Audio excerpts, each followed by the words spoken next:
Good evening. This is Evening News on Remo TV. I am Anibaba Bekeloloa. First on national news. The chairman, Senate Committee of Army, Senator Ali Ndume, has called on the federal government to expose all the over 400 bureau de change operators recently arrested for allegedly funding the activities of Boko Haram insurgency in the country.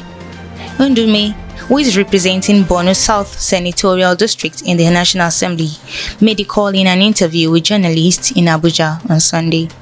The senator, whose senatorial district is currently under the siege of the Boko Haram terrorists, also demanded an open trial of all the suspects.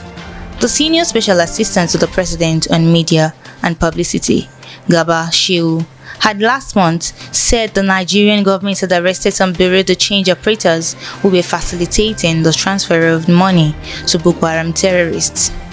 He had said, "Bureaus de change are facilitating money to terrorists. We have already worked with the UAE. Convictions have been achieved of Nigerians who are transferring money to Boko Haram terrorists, and this also happens domestically."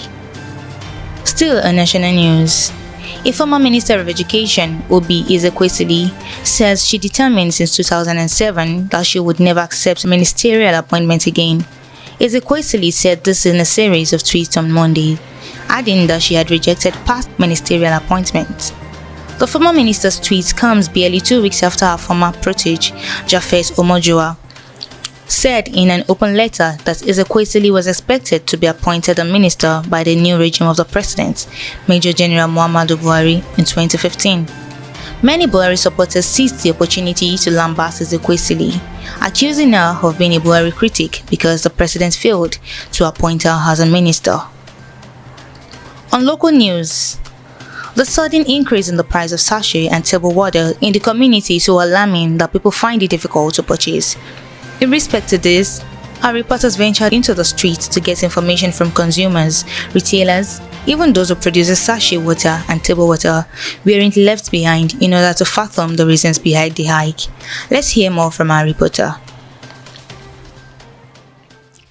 We are here on the street to ask people what the problem actually is. We want to hear from those who buy in retail prices. We want to ask from people who buy in wholesale prices, and also from the producers. What exactly is the problem? Our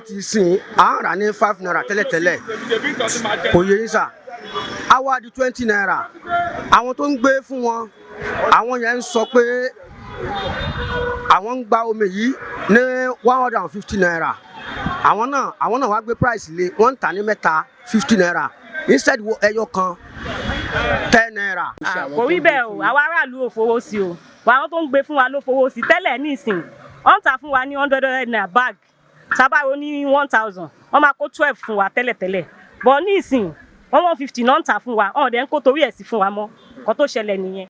The government still needs to intervene, as we need a stable price to every of those products, most especially the price of pure water. This is definitely not good, and everybody has actually clamored for it to be reduced. I still remain Oluwapelumi for Remo TV. Bye for now. On international news, the European Union is prepared to welcome visitors from the US and anywhere else in the world, as long as they have an approved vaccine. The Americans, as far as I can see, use European Medicines Agency approved vaccines, European Commission President Ursula von der Leyen said. This will enable free movement and the travel to the European Union, because one thing is clear: all 27 member states will accept, unconditionally, all those who are vaccinated with vaccines that are approved by EMA. Experts have warned that this kind of policy risks splitting the world of travel and international business into vaccine blocks, possibly undermining the development of internationally recognized vaccine passports. On sports news, Neville believes Manchester City are out of this world and could have the greatest manager in the history of the sport. City claimed their fourth successive Carabao Cup trophy with a 1-win Tottenham on Sunday, and is set to claim their third Premier League title in 4 years.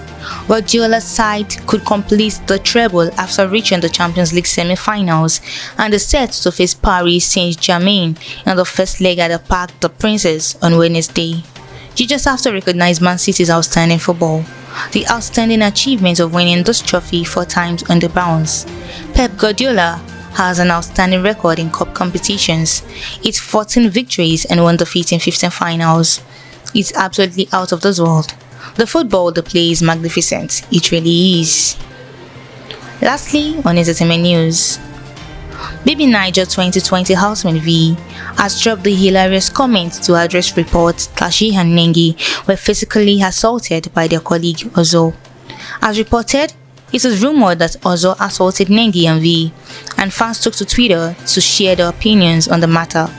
While some people might have believed the gist, others did not, based on the fact that Ozo is a gentleman.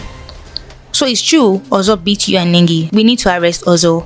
No, he beats Nengi and slaps V, meaning Nengi is probably in coma if V is just been discharged. A user identified as Shy expressed relief that V and Nengi were still friends, which obviously invalidated the rumor. That is all we have for evening news on Remo TV. You can follow us on any of our social media handles on Facebook, Twitter, Instagram and YouTube at official Remo TV. You can also check us out on our website at www.remotv.com.ng. I remain Anibaba Bikelolua. Good night.